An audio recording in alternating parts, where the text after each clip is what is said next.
2013 companies act 2013 के हिसाब से रजिस्टर हुआ, या जो कंपनीज एक्ट 1956 के हिसाब से रजिस्टर हुआ, उन दोनों के ऊपर कंपनीज एक्ट 2013 एप्लीकेबल है। पहला बात। अब आगे जो तुमको 2-3 नाम दिए है ना, उन पे कंपनीज एक्ट 2013 एप्लीकेबल नहीं है। जैसे इंश्योरेंस कंपनी के ऊपर एप्लीकेबल नहीं है। क्यों? क्योंकि इंश्योरेंस कंपनी का अलग से एक्ट है, IRDA एक्ट 1999, ठीक है। अच्छा। Insurance regulatory development authority act 1999 और उसके पहले इंश्योरेंस एक्ट 1938 था, उन लोगों के ऊपर एप्लीकेबल नहीं है। अच्छा, सारा ही सेक्शन कंपनीज एक्ट का उन पे एप्लीकेबल नहीं है? नहीं, ऐसा नहीं है। जो सेक्शन में कॉन्ट्राडिक्शन आ रहा है, मतलब मान लो IRDA एक्ट में कोई एक बात लिखा है और कंपनीज एक्ट में जो बात लिखा है, अगर वो आपस में मिसमैच हो रहे हैं तो कौन सा रूल फॉलो किया जाएगा, IRDA की कंपनीज एक्ट? अगर तुम्हारा इंश्योरेंस कंपनी है तो दोनों ही तो फॉलो हो रहे हैं। नहीं, मतलब एक ही तो है। सुनो मेरा बात। नहीं, इंडिया में अलग अलग टाइप की ऑर्गेनाइजेशन के लिए कुछ एक अलग एक्ट बने हुए हैं। जैसे हम पहले ये बता देते हैं कि इंश्योरेंस कंपनी एक्ट के लिए IRDA एक्ट 1999 बना हुआ है, बैंकिंग कंपनीज के लिए बैंकिंग रेगुलेशन एक्ट 1949 बना हुआ है, electricity and power generation companies के लिए इलेक्ट्रिसिटी एक्ट 2003 बना हुआ है। अब पवित्रो, लेकिन ये लोग भी एक कंपनी की तरह ही काम करता है। इंश्योरेंस कंपनी बोलते हैं हम लोग, बैंकिंग कंपनी बोलते हैं हम लोग, इलेक्ट्रिसिटी कंपनी बोलते हैं हम लोग। तो इनके ऊपर कंपनीज एक्ट भी एप्लीकेबल है और इनके ऊपर इनका खुद का एक्ट भी एप्लीकेबल है। अब जहाँ जहाँ पे कंपनीज एक्ट कुछ और बोल रहा है कोई एक पर्टिकुलर टॉपिक के ऊपर, और मान लो इनका अपना खुद का एक्ट कोई और बात बोल रहा है, वहाँ पे उनका खुद का एक्ट एप्लीकेबल होगा, कंपनीज एक्ट एप्लीकेबल नहीं होगा, क्योंकि इनके लिए खुद के लिए अलग स्पेसिफिक रूल बना हुआ है ना। तो वो जो स्पेसिफिक रूल बोल रहा है वही फॉलो करना पड़ेगा। मान लो एक एग्जांपल बोलते हैं, कंपनीज एक्ट 10% बोल रहा है और IRDA एक्ट 8% बोल रहा है, तो IRDA एक्ट का नियम फॉलो 8% फॉलो। हाँ, वही फॉलो। तो जहाँ जहाँ पे कंपनीज एक्ट और IRDA एक्ट इनकंसिस्टेंट हो रहा है, मतलब एक दूसरे से मैच नहीं कर रहा है, वहाँ उनका स्पेसिफिक एक्ट फॉलो होगा।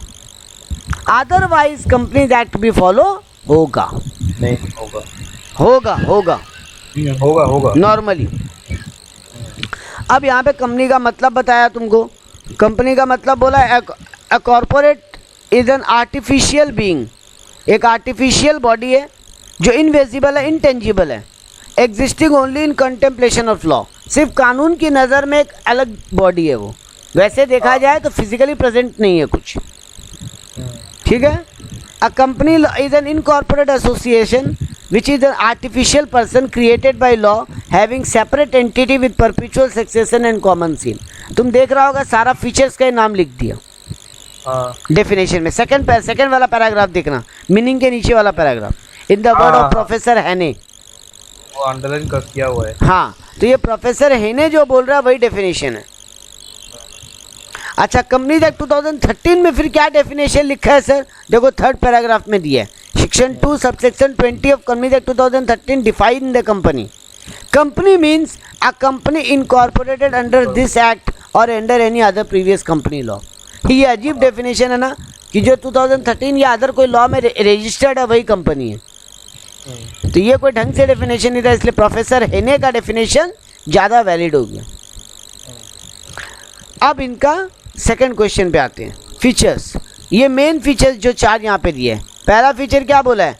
कंपनी का सेपरेट लीगल एंटिटी है। अपने को पता है ये बात। कंपनी और मेंबर 2 अलग इंसान हैं। शेयर होल्डर और कंपनी 2 सेपरेट पर्सन माना जाएगा in the eyes of law. मतलब लीगली कंपनी और मेंबर 2 अलग अलग है। Perpetual succession, change in member does not affect the existence of company. Member बदल जाएंगे, मेंबर आते जाते रहेंगे, कंपनी पे कोई असर नहीं होगा, कंपनी चलता रहेगा। लिमिटेड लाइबिलिटी, हर मेंबर का लाइबिलिटी लिमिटेड होगा। आर्टिफिशियल ज्यूरिडिशियल पर्सन, कंपनी एक आर्टिफिशियल पर्सन है, चलता फिरता इंसान नहीं है कोई। तुम कंपनी के नाम पे केस करेगा, तुम कंपनी के नाम से एसेट खरीदेगा, और कंपनी भी किसी पे केस करेगा तो कंपनी के नाम से केस होगा, ओनर के नाम से नहीं।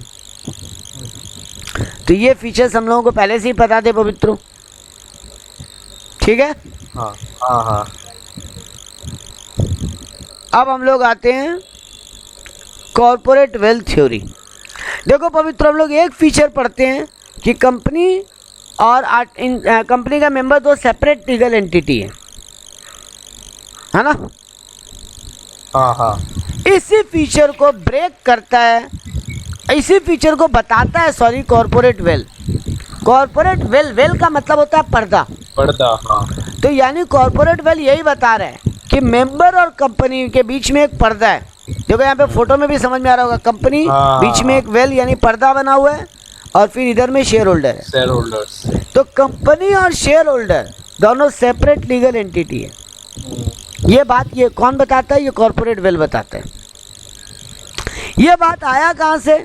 तो सेल्मन वर्सेस सेल्मन का केस से आया। उसके बाद वाला केस। हाँ। देखो ये केस को पढ़ते हैं एक बार। In Salomon versus Salomon company limited, house of lord यानी वहां का कोर्ट, ये इंडिया के बाहर का केस है, यूके का, यूके का, ठीक है। यूके में कोर्ट को बोलते हैं हाउस ऑफ लॉर्ड्स। इंडिया में तुम बोलते हो ना कोर्ट, वहां बोलते हैं House of Lords. House of Lords. तो हाउस ऑफ लॉर्ड्स वहां पे एक बात बोला, that company is a person distinct and separate from its members. Company एक अलग पर्सन है जो अपने मेंबर से सेपरेट माना जाता है। ये बात कब बोला? जब सेल्मन इनकॉर्पोरेटेड लिमिटेड एक कंपनी था जिसका नाम था salmon and company limited with 7 subscribers consisting of himself. वो 7 कंपनी का पहला मेंबर बनाया। पब्लिक लिमिटेड कंपनी है, 7 मेंबर बनाने से काम स्टार्ट हो सकता है उसका। हाँ हाँ। चलो स्टार्ट हुआ। उनमें से वो एक खुद था, उसकी वाइफ थी, 4 बेटे थे और 1 बेटी थी। The company took over the personal business asset of salmon. Salmon का पहले से एक पर्सनल बिजनेस था जिसको वो कन्वर्ट किया था इस कंपनी बिजनेस में, और सेल्मन के वो बिजनेस में पाउंड 38,782 रुपीज था, करेंसी था। पाउंड में वहां का रुपया होता है यूके का। उनके पास पाउंड 38,782 था। उस सेल्मन का प्राइवेट बिजनेस का, सोल प्रोप्राइटरशिप बिजनेस के पास। उसको टुक ओवर किया एक नया कंपनी और सोल प्रोप्राइटरशिप बिजनेस को अपने अंदर में मर्ज कर लिया, और ये बन के क्या बना? Salmon and company limited. और ये जो सेल्मन एंड कंपनी है उसमें 20,000 शेयर रखा गया, पर शेयर का वैल्यू $1 ईच, 1 पाउंड ईच। और डिबेंचर रखा गया 10,000 पाउंड का, 10,000 पाउंड का डिबेंचर और 20,000 पाउंड का शेयर, और बाकी बैलेंस कैश। 38,782 था ना पाउंड, तो 20 और 10 30 हो गया, तो बाकी 8,782 पाउंड का कैश बैलेंस रखा गया। तो ये उस बिजनेस का शेयर और कैश का डिटेल था, शेयर, डिबेंचर और कैश, ठीक है। सब्सिक्वेंटली कुछ टाइम, अच्छा ये वो बंटवारा कैसे किया वो भी देखो। डिबेंचर, ये क्या गया, his wife, daughter and 4 son took up 1 share each. एक मतलब बेटी को, खुद को, 4 बेटों को, वाइफ को, बेटी को और 4 बेटों को। कितने लोग हुए? 6 लोग। इन 6 लोगों को वो 1-1 शेयर दे दिया अपनी कंपनी का, सिर्फ 1-1 शेयर। 20,000 शेयर में से 1-1 शेयर, बाकी शेयर पब्लिक को बेच दिया, ठीक है। Subsequently the company went into liquidation. कुछ टाइम के बाद कंपनी बर्बाद होकर बंद हो गया। वो तो यही करना ही चाहता था, बर्बाद नहीं किया, मतलब खुद ही बर्बाद करके बंद कर दिया। हाँ, या चलो बर्बाद हो के बंद हो गया, चलो खुद किया कि नहीं किया, यहाँ पे कोई बात बोला नहीं है कोर्ट, ऐसा हम लोग भी खुद से एज्यूम नहीं करते। नहीं, हमें ये नेट में पढ़ा था पूरा। नहीं, अपने एज्यूम नहीं करते हैं। कोर्ट बोला कि ये कंपनी बर्बाद हो गई, लिक्विडेट हो रहा है। अनसिक्योर्ड क्रेडिटर थे 7,000 पाउंड के, मतलब कुछ क्रेडिटर थे, आउटसाइडर्स थे, जिनको 7,000 रुपया कंपनी से जो लोग पाता था। And contended that Salomon could not be treated as a secured creditor. अब वो बुद्धि क्या लगाया देखो, डिबेंचर वो खुद के पास रख लिया। डिबेंचर हमेशा सिक्योर्ड होता है पवित्रों, मतलब डिबेंचर होल्डर को पहले पैसा चुकाया जाएगा, बाद में आउटसाइडर लाइबिलिटी। अगर वो अनसिक्योर्ड है तो। अब बाहर का लाइबिलिटी अनसिक्योर्ड था यहाँ पे, तो ये बाहर के लोग केस किए कि सेल्मन खुद को पैसा नहीं दे सकता पहले, क्योंकि ये तो सैलमन बदमाशी कर रहे हैं। वो ये सब प्लान ही लगाया कि डिबेंचर अपने पास रख लो और आउटसाइडर लायबिलिटी को बाद में चुकाएंगे। अब बात बाहर चुकाने के लिए पैसा बचा ही नहीं है कंपनी के पास, तो सैलमन को डिबेंचर का पैसा चुकाएगा, इतने में कंपनी बंद हो जाएगा, झमेला खत्म। इन रेस्पेक्ट ऑफ डिबेंचर एल्बाइम as he was the managing director of one man company, बोला गया ये वन मैन कंपनी है और ये खुद एमडी है, तो ये पहले खुद को पेमेंट नहीं कर सकता डिबेंचर्स के लिए। और ये लोग ये भी बोला कि कंपनी और सैलमन में कोई फर्क नहीं है, दोनों सेम है। तब कोर्ट बोला and cloak of the company were mere sham and fraud, और ये लोग बोलना चाहते थे कंपनी सिर्फ बनाया गया था फ्रॉड करने के लिए। ये क्या किया देख, डिबेंचर खुद के पास रख लिया, बाहर वाला का लायबिलिटी को अनसिक्योर्ड कर दिया और बोला शेयर डूब गया। अपने और अपने वाइफ के पास तो वो एक एक शेयर दिया था, एक एक शेयर 1-1 पाउंड का डूब गया, क्या फर्क पड़ता है। कोर्ट क्या बोला, the company is at law a different person all together from the subscriber to the memorandum and though it may be that after incorporation the business is precisely the same as it was before. Court मान रहा है कि sole proprietorship और company business same ही लग रहा है। यहाँ पे सोल प्रोप्राइटरशिप बिजनेस को ही कंपनी में कन्वर्ट किया गया है, तो बिजनेस पहले सेम ही था, लेकिन फिर भी अब वो किस स्ट्रक्चर में है, कंपनी के स्ट्रक्चर में। और कंपनी और शेयर होल्डर को सेपरेट लीगल एंटिटी मान के कोर्ट बोला हम लोग को दोनों को सेपरेट मानना पड़ेगा। As it was before and the same person or manager and the same hand receive the profit. The company is not in law the agent of the subscriber or trustee for them. वो बोल रहा है कि company किसी का agent नहीं है, court बोल रहा है कंपनी कोई सैलमन का एजेंट नहीं है, यहाँ पे कंपनी सेपरेट लीगल एंटिटी है। तो वो ये मान के सेपरेट लीगल एंटिटी के थ्रू बाहर वाला का पैसा डूब गया, ये कोर्ट मान लिया। इसके बाद लेकिन बहस छिड़ गया। कोर्ट तो देखो, कोर्ट तो रूल फॉलो करके बोल दिया नहीं सैलमन का कोई गलती नहीं है, लेकिन इसके बाद मार्केट में एक इस बात को लेके बहस छिड़ गया। तो सब करेगा ऐसा? हाँ, सब यही करने लग जाएगा। तब एक रूल घुसाया गया, lifting of corporate wealth. Lifting corporate wealth तो है, कॉर्पोरेट वेल्थ का मतलब तो पर्दा होना। हाँ, पर्दा टूट जाएगा या पर्दा को हटा के देखा जाएगा, यानी कुछ सर्टेन केसेस में कंपनी और ओनर को सेम मान के देखा जाएगा जब कोर्ट कोई डिसीजन देगा तो। और यही आया सेपरेट लीगल एंटिटी को हटाने का कंसेप्ट। तो नाउ द क्वेश्चन में राइज, तुम जो बोला कि फिर तो सब यही बदमाशी करने लगेगा, तब यहाँ पे क्वेश्चन आया क्या इस पर्दा को हटा के या फाड़ के देखा जा सकता है। हाँ, अब यहीं से ये रूल बना लिफ्टिंग ऑफ कॉर्पोरेट वेल्थ का, और बोला गया ये पर्दा को हटा के देखा जाएगा। कब कब, जब तुम कोई एनिमी कंट्री के साथ डील करेगा, डील कर रहे, हाँ, कोई फ्रॉड किया, कोई रेवेन्यू या टैक्स को चोरी करने के लिए तुम कोई काम कर रहे हैं, हाँ, किसी कंपनी को सब्सिडी बना लिया, कोई लीगल ऑब्लिगेशन को अवॉइड करने के लिए, तुम्हारे पास कोई लीगल रूल था तुम्हारे ऊपर, तुम उससे बच के निकलने के लिए ये काम कर रहे हैं, सब्सिडी बना लिया एजेंट से ऐसा। हाँ, तुम कंपनी एक सब्सिडियरी कंपनी बनाया है जिसका और कोई काम नहीं है, वो तुम्हारा मेन कंपनी का एजेंट की तरह काम कर रहा है, तब ये नहीं बोला जाएगा कि ये दोनों अलग अलग कंपनी है, माना जाएगा दोनों एक कंपनी है। हाँ, और कंपनी फ्रेम फॉर फ्रॉड या इम्प्रॉपर कंडक्ट, तुम कोई फ्रॉड एक्टिविटी करने के लिए कंपनी बनाया, कोई लॉ को तोड़ने के लिए कंपनी बनाया, तो ये सब करने के लिए अगर तुम कंपनी बनाया है तो कॉर्पोरेट वेल्थ का कंसेप्ट हट जाएगा।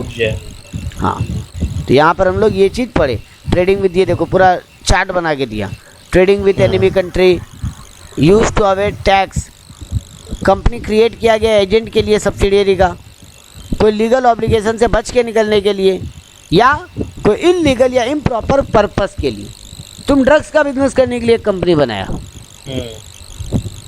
तो फिर तो तुम्हारे को और तुम्हारे कंपनी को सेपरेट नहीं माना जाएगा, माना जाएगा पवित्र ही था जो ये काम कर रहा था। तो ये था हम लोगों का लिफ्टिंग ऑफ कॉर्पोरेट। अब अगला हेड तो सिंपल है, कितना टाइप का कंपनी हो सकता है। देखो यहाँ पूरा चार्ट दिए, पहले बोला गया कंपनी मेन 2 टाइप का हो सकता है, इनकॉर्पोरेटेड, अनइनकॉर्पोरेटेड। अनइनकॉर्पोरेटेड बोल के अब कोई कंपनी नहीं होता है इंडिया में, मतलब विदाउट रजिस्ट्रेशन कोई कंपनी हो सकता है क्या पवित्रो? नहीं हो सकता। यानी ये जो अनइनकॉर्पोरेटेड हेड रखा, ये पुराना जमाना, मतलब 70-80 साल पहले होता था, 100 साल पहले।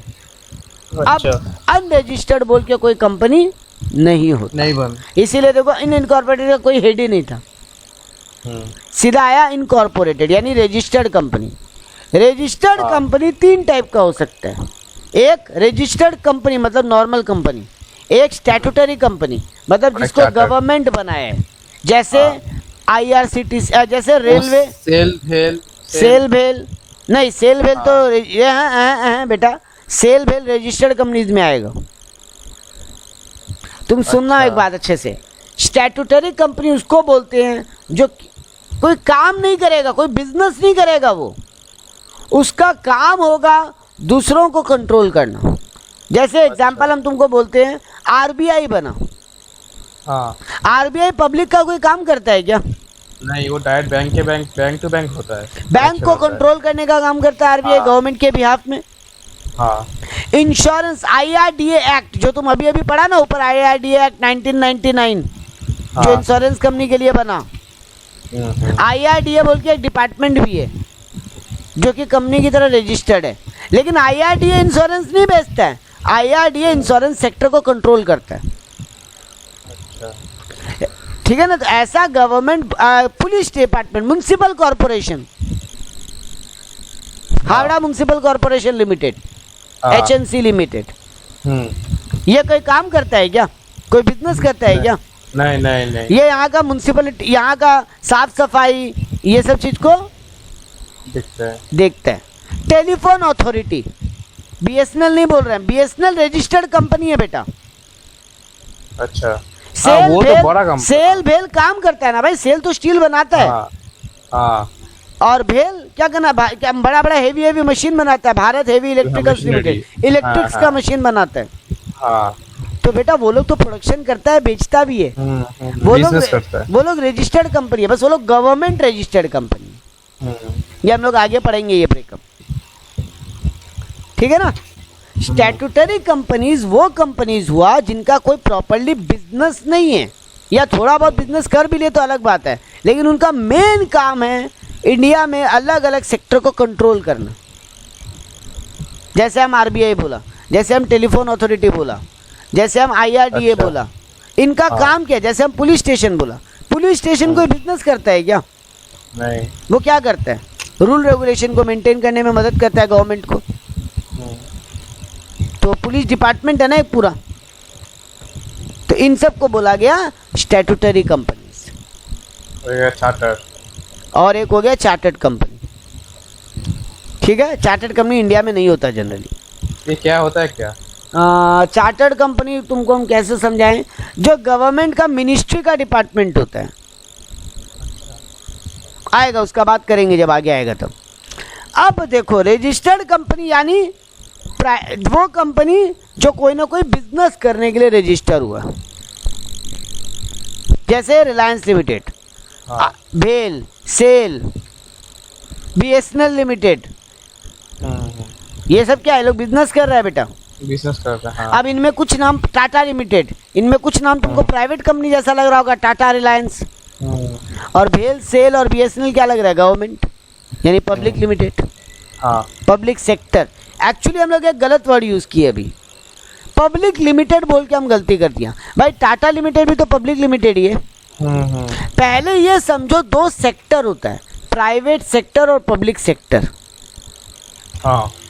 पब्लिक सेक्टर में चला गया तुम्हारा गवर्नमेंट का कंपनी, और पब्लिक सेक्टर में, और प्राइवेट सेक्टर के अंदर आ गया पब्लिक लिमिटेड कंपनी और प्राइवेट लिमिटेड कंपनी। तो अब देखो यहाँ पे on the basis of liability कितना टाइप का कंपनी बताया गया? कंपनी लिमिटेड बाय शेयर्स, मतलब जो कंपनी शेयर से लिमिटेड है। हाँ, तुम जितना रुपया का शेयर खरीदा तुम्हारा उतना ही रुपया डूब सकता है, या तुमसे उतना ही रुपया मांगा जा सकता है जितना तुम्हारा कॉल मनी बाकी है। Share by guarantee, share by guarantee, तुम जितना का गारंटी लिया है उतना का लायबिलिटी। तुम मान ले 10 रुपया का शेयर खरीदा है, लेकिन तुम बोला 13 रुपया तक का नुकसान होगा हम देंगे, तो तुम 3 रुपया का एक्स्ट्रा गारंटी लिया है ना, कल को कंपनी डूब गया और मान ले कंपनी को 13 रुपये का नुकसान हुआ, तो तुम्हारा 10 रुपया तो डूबेगा ही डूबेगा, प्लस 3 रुपये भी तुमसे और मांगा जाएगा। हाँ। और अनलिमिटेड कंपनी मतलब जितना नुकसान होगा उतना शेयर होल्डर लोग भरने को तैयार है। लेकिन तुम बोलेगा पवित्र कोई आदमी अनलिमिटेड शेयर क्यों खरीदेगा, इतना रिस्क क्यों लेगा, प्रॉफिट ज़्यादा मिलता है बेटा ये लोग को, ये लोग को डिविडेंड वगैरह ज़्यादा मिलेगा, तो मोर रिस्क मोर गेन, तुम रिस्क लेने को तैयार है तो ज़्यादा गेन होगा। ठीक है, अब देखो ये जितना भी बंटवारा है on the basis of share capital या on the basis of capital या on the basis of guarantee, ये सब with share capital without share capital हो सकता है, और हर एक के अंदर public limited private limited, public limited private limited. ठीक है, हाँ सर। तो ये हुआ तुम्हारा टाइप ऑफ कंपनी का ब्रेकअप, ये हम लोग पढ़ चुके हैं अभी पहले। तो ये तुम एक बार रीडिंग करके देखना, या मेरा बीकॉम वाला वीडियो देख लेना, वहाँ पे पूरा ब्रेकअप का डिटेल बताया। ये पूरा चैप्टर ही पढ़ लिया एक बार, मालूम है हमको, बस हम एक बार बात कर लेना चाहते हैं। हाँ, एक बढ़ गया यहाँ पे अपने बात करने का, 1 पर्सन कंपनी ओपीसी, ये नया रूल आया कंपनीज एक्ट 2013 में, ये पहले नहीं था। हाँ, ये 1956 वाला एक्ट में नहीं था। पहले 1 पर्सन का कंपनी होने, मिनिमम 2 मेंबर तो होना ही पड़ेगा, ठीक है ना, प्राइवेट लिमिटेड कंपनी बनाने के लिए भी। लेकिन गवर्नमेंट देखा बहुत लोगों को बिजनेस करने में दिक्कत हो रहा है, वो लोग प्राइवेट लिमिटेड कंपनी जितना रूल रेगुलेशन बनाना नहीं चाहता, तो वो लोग एलएलपी से ऊपर होना चाहता है लेकिन प्राइवेट लिमिटेड कंपनी से नीचे। तो वैसा के लिए गवर्नमेंट एक नया ऑप्शन दिया, OPC, 1 person company, single person भी अब एक कंपनी रजिस्टर कर सकता है। देखो थर्ड पैराग्राफ में देखना ये क्यों बनाया गया। 1 person company has been introduced to encourage entrepreneurship and corporatization of business. Business को कॉर्पोरेट फॉर्मेट में कन्वर्ट करने में तुमको हेल्प मिले और तुमको एनकरेज किया जाए कि तुम कंपनी स्टार्ट स्टेज में बिजनेस करो, उसके लिए ओपीसी का कंसेप्ट लाएगा।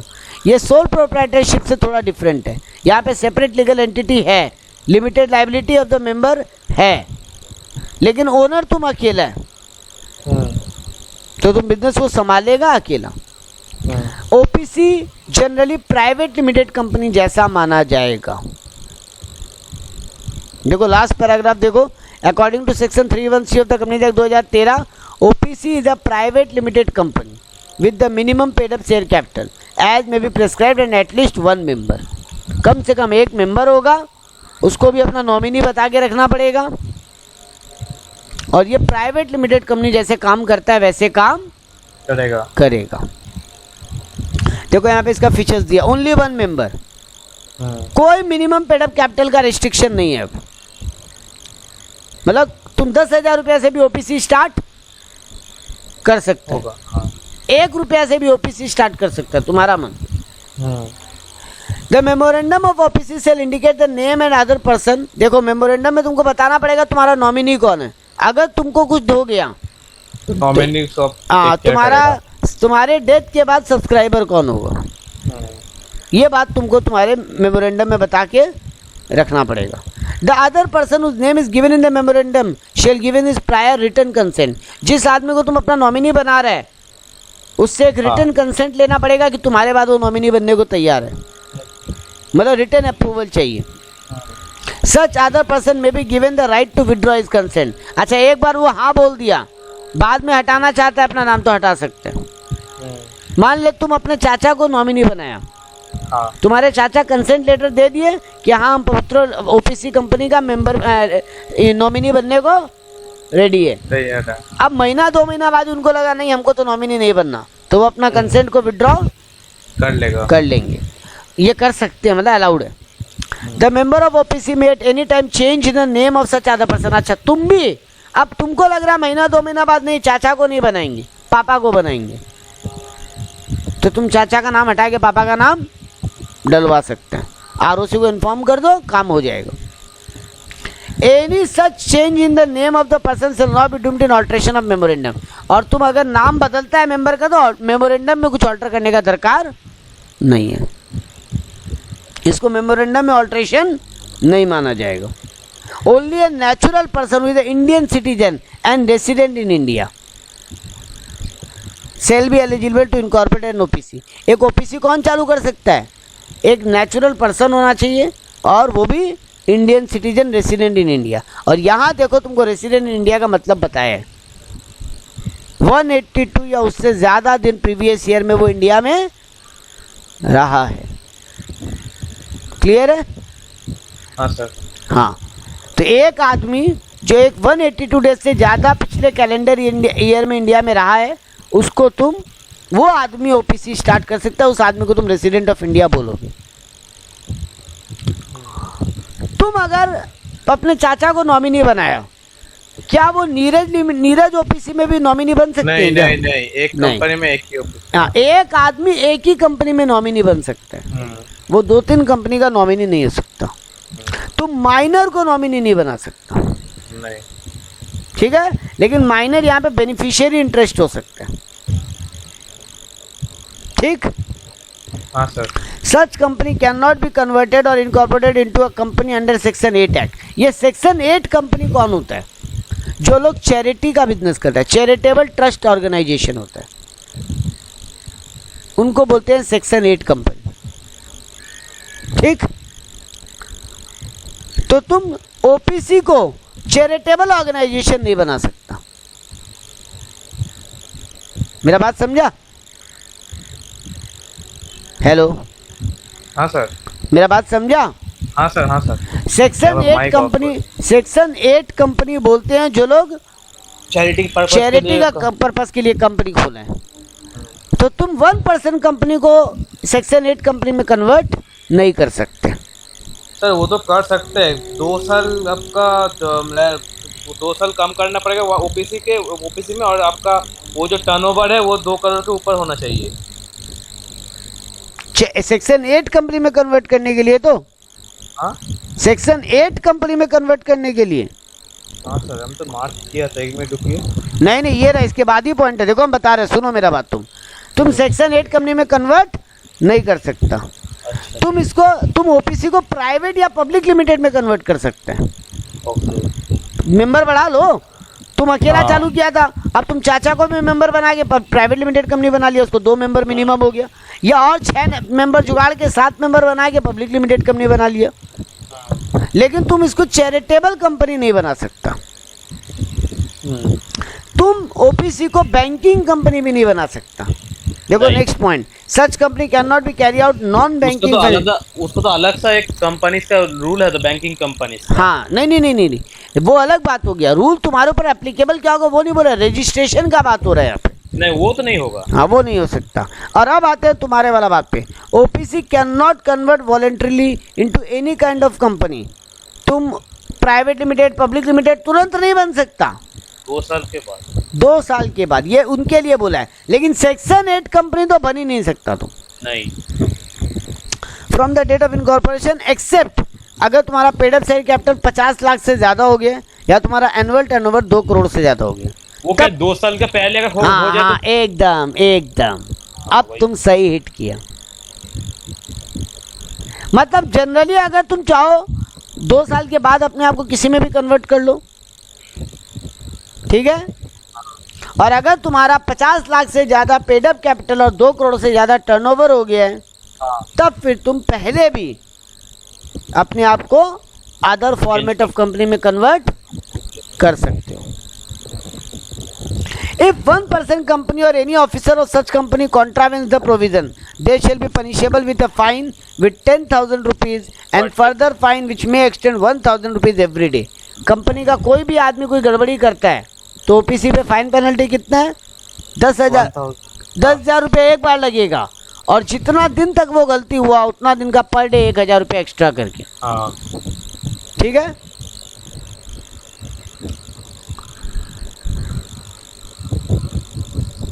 इसके बाद स्मॉल कंपनी। हाँ, अब आता है नहीं प्राइवेट कंपनी। प्राइवेट कंपनी का मतलब हो गया जो पब्लिक को शेयर नहीं इशू कर सकता। नहीं, ठीक है। मिनिमम मेंबर 2, मैक्सिमम 200 मेंबर होंगे। 2 to 200 होंगे। इसके अलावा यहाँ पे क्या बोला है? हाँ, तुम किनको शेयर बेच सकते हैं? तुम अपने Private- रिलेटिव्स को शेयर बेच हाँ। सकते हैं, हाँ तुम अपने कंपनी के डायरेक्टर को शेयर बेच सकते हैं, तुम अपने एम्प्लॉयज को शेयर दे सकते हैं, लेकिन आउटसाइड पब्लिक को तुम पब्लिक शेयर को नहीं दे सकता। हाँ पहले प्राइवेट लिमिटेड कंपनी खोलने के लिए कुछ मिनिमम मैक्सिमम का रिस्ट्रिक्शन था, अब हट गया। पहले था कि कम से कम 1 लाख कैपिटल लगाए बिना तुम प्राइवेट कंपनी स्टार्ट नहीं कर सकते। अच्छा अब वो नियम यहाँ से हटा लिया, इसलिए लिखा no minimum paid up capital requirement. ठीक है, no minimum paid up capital requirement. Maximum number of member 200, ये तो पता ही है, मिनिमम 2। हाँ ठीक है, अगर ओपीसी खोला है तो मिनिमम 1। एक ही होगा। हाँ, right to transfer share restricted, तुम किसी को अपना शेयर ट्रांसफर नहीं कर सकता। मतलब कल पवित्रो के पास शेयर है, पवित्रो प्राइवेट लिमिटेड का शेयर पवित्रो के चाचा के पास है, पवित्रो का चाचा नीरज को ट्रांसफर करना चाहता, नहीं कर सकता क्योंकि नीरज आउटसाइडर हो गया। तुम पब्लिक को इनवाइट भी नहीं कर सकते कि आओ मेरी कंपनी का शेयर खरीदो। स्मॉल कंपनी हमेशा प्राइवेट लिमिटेड कंपनी माना जाएगा, ओपीसी भी हमेशा ही प्राइवेट लिमिटेड कंपनी माना जाएगा। अब ये स्मॉल कंपनी क्या है, ये भी हम लोग नोट्स में पढ़ चुके हैं, एक बार रिपीट करते हैं। प्राइवेट कंपनी पब्लिक कंपनी जैसे ही है। हाँ, इसका paid up share capital 50 lakh से कम है। ठीक है, ये वाला क्या लिखा हमको समझ में नहीं आता है। 50 लाख के कम है, और यहाँ पर लिखा और सच हायर अमाउंट एज में be prescribe which shall not be more than 5। कुछ टाइप का स्मॉल कंपनी को गवर्नमेंट ये बोला कि 50 लाख से ज्यादा, लेकिन 5 करोड़ से कम भी अगर पेड अप कैपिटल है तो भी हम लोग उनको स्मॉल कंपनी मान सकते हैं। जनरली स्मॉल कंपनी के लिए 50 लाख से कम का पेड अप कैपिटल चाहिए। अच्छा, तभी तुम स्मॉल कंपनी कहलाएगा। हाँ। उससे ज़्यादा है तो तुम नॉर्मल प्राइवेट लिमिटेड कहलाएगा या नॉर्मल पब्लिक लिमिटेड कहलाएगा। अच्छा, तो तुम्हारा 50 लाख से कम अगर पेड अप कैपिटल है और तुम प्राइवेट कंपनी है तो तुम स्मॉल कंपनी कहलाएगा। लेकिन कुछ टाइप के लिए, मतलब वो लिस्ट है, तुमको वो लिस्ट यहाँ पे दिया नहीं, लेकिन कुछ टाइप का कंपनी के लिए गवर्नमेंट बोला 50 लाख से ज़्यादा लेकिन 5 करोड़ से कम भी पेड अप कैपिटल हो तो भी हम उसको स्मॉल कंपनी। अच्छा, ये एक्सेप्शनल हो सकता है। हाँ बिल्कुल। हाँ ठीक है। अच्छा, सिर्फ पेड अप कैपिटल का बात नहीं बोला स्मॉल कंपनी के लिए, एंड बोला। एंड मतलब दोनों रूल फॉलो करना पड़ेगा तभी तुम स्मॉल कंपनी कहलाएगा। टर्नओवर। एंड में क्या बोला, तुम्हारा टर्नओवर 2 करोड़ से ज़्यादा नहीं है और कुछ केस में 20 करोड़ से ज़्यादा नहीं। 20 करोड़। हाँ। तो अगर तुम ऐसा कंडीशन में फॉल कर रहे हैं तो तुम एक स्मॉल कंपनी कहला सकते हैं। अच्छा, ये एक्सेप्शन क्या बोला वो समझ लो। तुम इस लिमिट में फॉल कर रहे हैं, हाँ। लेकिन तुम किसी बड़ा कंपनी का होल्डिंग कंपनी बना हुआ है या सब्सिडियरी कंपनी बना हुआ है तो तुम स्मॉल कंपनी नहीं कहलाएगा। मतलब तुम्हारा टर्नओवर, तुम्हारा पेड अप कैपिटल 50 लाख से कम है, तुम्हारा टर्नओवर भी 2 करोड़ से कम है, तो तुम नियम से स्मॉल कंपनी कहलाना चाहिए पवित्र। बट तुम किसी बड़ा कंपनी का होल्डिंग कंपनी बना हुआ है या सब्सिडियरी बना हुआ है तो तुम स्मॉल कंपनी नहीं कहलाएगा। अगर तुम सेक्शन 8 के हिसाब से रजिस्टर्ड है, मतलब चैरिटेबल ट्रस्ट के हिसाब से, तो फिर तुम स्मॉल कंपनी नहीं कहलाएगा। और अगर तुम कोई स्पेशल एक्ट में बना हुआ कंपनी है गवर्नमेंट के, हाँ, तो भी तुम प्राइवेट कंपनी है, तो भी तुम स्मॉल कंपनी नहीं कहलाएगी। यहाँ पे सिग्निफिकेंट पॉइंट को दोबारा रिपीट किया। अब आता है public limited company. Public limited वो कंपनी है जो प्राइवेट कंपनी नहीं है। देखो डेफिनेशन बड़ा सीधा है, जो प्राइवेट लिमिटेड नहीं है वो पब्लिक लिमिटेड है। बट इसका मतलब क्या है, इसका सिंपल मतलब यही है कि तुम जनरल पब्लिक को शेयर बेच रहे हैं तो तुम पब्लिक लिमिटेड कंपनी कहलाएगा। ठीक है, तो देखो यहाँ पे इसका फीचर्स में पढ़ते हैं समझ में आएगा। पहला फीचर तो फालतू दिया, is not a private company. Second feature काम कर दिया, share freely transferable, no minimum paid के। पहले इन लोग के लिए भी लिमिटेड 5 लाख था पवित्रो, 1956 वाला जो रूल था ना, पब्लिक लिमिटेड खोलने के लिए 5 लाख मिनिमम कैपिटल लगता था, प्राइवेट लिमिटेड खोलने के लिए मिनिमम 1 लाख कैपिटल लगता था। वो नियम अब हटा दिया, मतलब अमाउंट का कोई रेस्ट्रिक्शन अब नहीं रखा। इसीलिए देखो यहाँ पे लिख दिया no minimum paid capital requirement. ठीक, minimum number of member 7, maximum unlimited. और अगर कोई कंपनी पब्लिक लिमिटेड कंपनी का सब्सिडियरी कंपनी है, मतलब मान ले पवित्रो प्राइवेट लिमिटेड बोल के एक कंपनी है, वो नीरज पब्लिक लिमिटेड कंपनी का सब्सिडियरी बन गया, तो वो पब्लिक कंपनी कहलाएगा। तो तुम्हारा कंपनी भी पब्लिक कंपनी कहलाएगा। और उल्टा हुआ तो? नहीं, उल्टा हो नहीं सकता। तुम हमको एक बात बोलो ना, एक प्राइवेट कंपनी का इतना नहीं होगा, उतना तो दम नहीं है। तुम रिलायंस को खरीद सकता है? नहीं। तुम बोलेगा हम अंबानी से ज्यादा शेयर होल्ड करेंगे, कर सकता है? नहीं कर सकता। तो वही कहानी हो गया। अब आता on the basis of control, कितना टाइप का कंपनी है? होल्डिंग और सब्सिडियरी कंपनी। होल्डिंग कंपनी मतलब हम तुम्हारी कंपनी का मोर देन 50% शेयर होल्ड कर रहे हैं। पहला बात सुनना, दो इंपॉर्टेंट बात सुनना, हम दो तरीके से तुम्हारा होल्डिंग कंपनी बन सकता है पवित्रो। पहला, हम तुम्हारा मोर देन 50% शेयर होल्ड कर लिया, ठीक है। दूसरा तरीका, तुम्हारा बोर्ड ऑफ डायरेक्टर में कौन बैठेंगे उसमें आधा से ज्यादा मेरा डिसीजन या कंट्रोल चलता है। मतलब वोटिंग पावर बोल सकते हैं? नहीं, वोटिंग पावर का तो बात अलग हो गया। तुम्हारे बोर्ड में कौन लोग बैठेगा, मतलब तुम्हारे यहाँ सपोज करो 6 डायरेक्टर है, अच्छा, उनमें 3 से ज्यादा डायरेक्टर हम डिसाइड करते हैं। ओ, इतना कंट्रोल है मेरा। अच्छा, जनरली ये शेयर से ही आते हैं।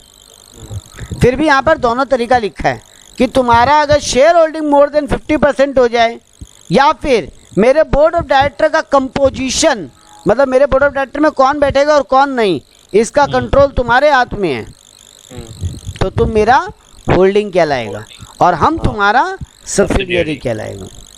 तो यही है होल्डिंग सब्सिडियरी, इससे यार इसमें कुछ बोलने को नहीं है। अब आता है एसोसिएट कंपनी।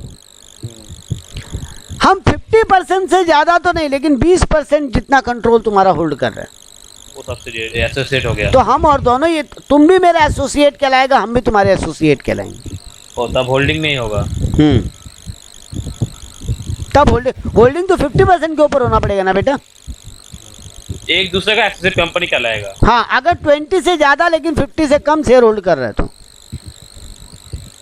ठीक है। वोटिंग पावर और ये की सेम ही होता है क्या? बात एक ही होता है, वोटिंग पावर जनरली शेयर से ही आता है। अच्छा, तो ये हुआ तुम्हारा एसोसिएट कंपनी। अब यहाँ पे बोला on the basis of other company, भी बोला सेंट्रल गवर्नमेंट कंपनी, मतलब जिसमें सेंट्रल गवर्नमेंट का 51% से ज़्यादा शेयर होल्ड किया हो, वो कंपनी क्या कहलाएगा? Central government company. हाँ।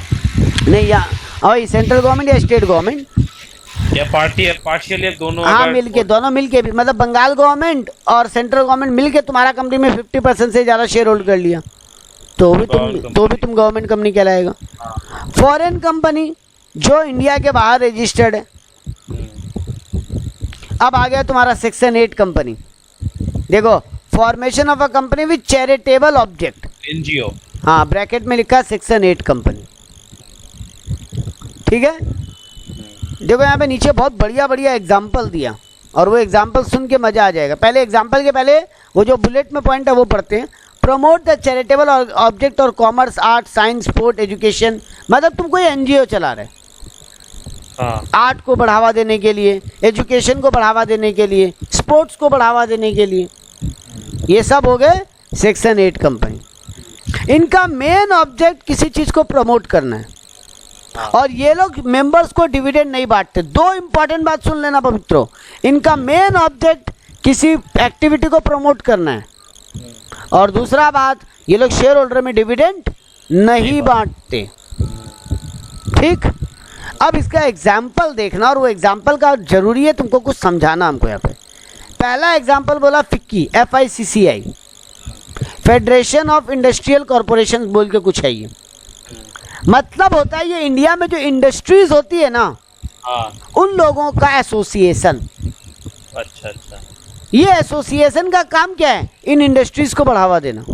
अच्छा, तो ये एक टाइप का section 8 company. ASSOCHAM, association chamber of commerce, ये क्या होता है? इंडिया में बहुत सारा ट्रेडिंग बिजनेस होता है ना, उन लोगों का भी आपस का एसोसिएशन होता है, यूनियन। अच्छा अच्छा अच्छा, ये फिक्की हो गया इंडस्ट्रीज का, ये हो गया एसोचेम, हो गया ट्रेडर्स का। जैसे मान ले तेरे एरिया में 100 तो साड़ी का दुकान है, वो लोग मिलके एक एसोसिएशन है, अच्छा, उसको बोलते हैं एसोचेम। अच्छा, तो वो लोग जहाँ पे अपने आप को जाके रजिस्टर करते हैं उसको बोलते हैं एसोचेम। ठीक है, वो एसोसिएशन एक टाइप का क्या काम कर रहा है, इनके बिजनेस को मदद करने के तो काम कर रहे हैं। हाँ क्या मदद करेगा, एक एग्जांपल समझना। मान लो कल को गवर्नमेंट इनके ऊपर जीएसटी बढ़ा दिया, कोई नया रूल ला दिया। अब ये लोग को ये बात सही नहीं लगा कि इतना जीएसटी गलत है। हाँ तो ये लोग अकेला जाके लड़ेगा तो इनका कोई सुनेगा क्या? नहीं। ये लोग जाके अपने एसोसिएशन में बोलेगा, एसोचैम में। एसोचैम क्या करेगा, इस बात को गवर्नमेंट के सामने उठाएगा, क्योंकि वो एक रजिस्टर्ड ऑर्गेनाइजेशन है। National sports club of India, इसका नाम से ही समझ में आ रहा होगा ये क्या करता होगा, स्पोर्ट्स को बढ़ावा देता है इंडिया में। CII ये भी एक टाइप का इंडस्ट्रियल ऑर्गेनाइजेशन है, इंडस्ट्रीज के लिए काम करते हैं, industries and trade and commerce के लिए। तो ये सब सेक्शन 8 कंपनी है जो किसी न किसी चीज़ को प्रमोट करने के लिए काम कर रहे हैं। इनके ऊपर पूरा पावर और कंट्रोल किसका चलेगा, सेंट्रल गवर्नमेंट का। SCG का। देखो यहाँ पे लिख दिया है, section 8 allows the central government to register. इनके नाम के आगे लिमिटेड हो गया, प्राइवेट लिमिटेड होगा, वो सेंट्रल गवर्नमेंट देखता है। वो नहीं, इनके आगे नाम के आगे, सॉरी प्राइवेट, वो तो नहीं लगेगा। हाँ, इनके नाम के आगे लगता है लिमिटेड लिमिटेड। इनका नाम के आगे कोई ऐसा लिमिटेड या प्राइवेट या लिमिटेड नाम नहीं होता। नहीं लगता।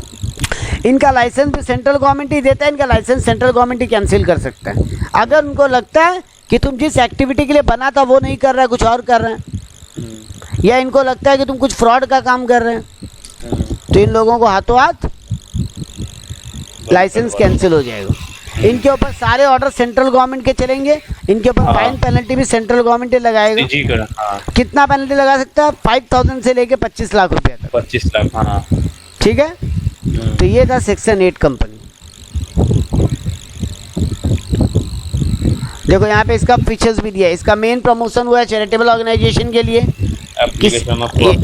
ये लोग डिविडेंड ऑफ प्रॉफिट नहीं करता है, डिविडेंड नहीं बांटता है, लायबिलिटी लिमिटेड होता है, इनके नाम के आगे लिमिटेड या प्राइवेट लिमिटेड वर्ड नहीं होता है, इनको सारा अप्रूवल या स्टेटस सेंट्रल गवर्नमेंट देता है, इनका लाइसेंस कैंसिल करने का पावर भी सेंट्रल गवर्नमेंट को ही है। इसके बाद बोला है और जैसे इनसे लाइसेंस छीना जाएगा इनके नाम के आगे प्राइवेट लिमिटेड या पब्लिक लिमिटेड लग जाएगा। अच्छा। अगला नाम है डोरमेंट कंपनी, जिसमें तो अकाउंट मतलब इनएक्टिव बोलते हैं। 1 साल से जो कुछ काम नहीं कर रहा, इनएक्टिव पड़ा है, उसको बोलते हैं डोरमेंट कंपनी। ले लास्ट 2 साल से, लास्ट 2 फाइनेंशियल ईयर से कोई भी फाइनेंशियल स्टेटमेंट जमा नहीं किया, इनको बोलते हैं डोरमेंट कंपनी। निधि कंपनी क्या होता है मालूम है, ये जो छोटा छोटा गांव देहात का लोगों से चिट फंड जो होता है ना, शारदा चिट फंड जैसे हुआ, हाँ, रोज वैली शारदा, हाँ, इस टाइप का कंपनी को बोलते हैं निधि कंपनी। देखो यहाँ पे लिखा है, company which has incorporated as a Nidhi with the object of cultivating the habit of thrift. लोगों को सेविंग करके, छोटा छोटा सेविंग करके एक जगह जमा करने का हैबिट लगाता है, लोग मेंबर बनाता है और उन मेंबर को बोलता है हमारे पास पैसा सेव करो। मतलब बाद में भाग जाता है वो पैसा। नहीं, वो देखो ये भाग गया वो तो अलग केस हो गया, लेकिन ये नॉर्मली जहाँ रूल रेगुलेशन के हिसाब से भागने वाला बात नहीं है। ये लोगों का काम है लोगों को छोटा छोटा सेविंग एनकरेज करके जमा करने का, मेंबर बना के, और फिर 1 साल के बाद 2 साल के बाद उनका पैसा रिटर्न करना विथ इंटरेस्ट। अच्छा। और ये लोग उस पैसा को कोई ना कोई बिजनेस में यूज़ करते हैं। अच्छा, असल काम यही है। देखो भाग जाता है, फ्रॉड तो हर चीज़ में होता है पवित्र। अब हम तुमको मान लो तुमको पढ़ाने के लिए फीस लिया और भाग गया, वो अलग बात हो गया ना। हाँ। लेकिन इनका काम भाग जाना नहीं है, एक्चुअली में भाग जाना होता तो फिर तो ये कंपनी अलाउड ही नहीं होता बनना ना। हाँ। ये एक्चुअली में इनका काम है लोगों को मेंबर बनाना और मेंबर्स को बोलना कि आप थोड़ा थोड़ा पैसा सेव करके हमारे पास जमा करो, विथ इंटरेस्ट आपको सर्टेन टाइम के बाद मिलेगा। अगला होता है पब्लिक फाइनेंशियल इंस्टीट्यूशन। देखो अच्छा, निधि कंपनी का फीचर्स देख लो, तुमको बेटर समझ में आएगा। Cultivating the habit of thrift, लोगों को पैसा बचाने का हैबिट लगाना। मेंबर्स को बोलना कि आप सेविंग हमारे पास जमा करो, मेंबर से डिपॉजिट लेना। मेंबर लोग को ही लोन देना, अगर किसी मेंबर को पैसा का दरकार पड़ा तो यहीं से लोन ले सकते हैं। यानी आपस का बेनिफिट के लिए लोग ग्रुप बनाता है और पैसा सेव करता है। यही हो गया निधि कंपनी। PFI होता है, इनका काम है life insurance company, life development insurance company, UTI mutual fund, इनका जो लोग काम करता है। यानी एक तरीके से ये समझो कि बैंक नहीं है, लेकिन बैंक जैसा काम कर रहा है। बैंक जैसा, हाँ। पब्लिक को फाइनेंस करने का काम कर रहा है, पब्लिक से फाइनेंस अरेंज करने का काम कर रहा है। ठीक है, इनके लिए कंडीशंस बताया गया। एस्टेब्लिश्ड और constructed by the central government और स्टेट गवर्नमेंट, इसको सेंट्रल गवर्नमेंट या स्टेट गवर्नमेंट ही बना के दिया है। 51% share capital is controlled by central और स्टेट गवर्नमेंट टुगेदर और पार्टली, अकेले या मिलके, दोनों मिलके। हाँ, इनको बनाया भी सेंट्रल और स्टेट गवर्नमेंट है और इनका 51% से ज़्यादा कैपिटल ये लोग ही होल्ड करता है। ठीक है, हाँ। अब जो चीज़ है वो भी हम लोग पढ़ चुके, पवित्र आज ही पढ़े थे, mode of registration of a company. आज यहीं स्टॉप करेंगी, आज अगला क्लास से करें? यहाँ पर स्टॉप कर दीजिए, नेक्स्ट क्लास में बाकी करा दीजिए। अच्छा ठीक है।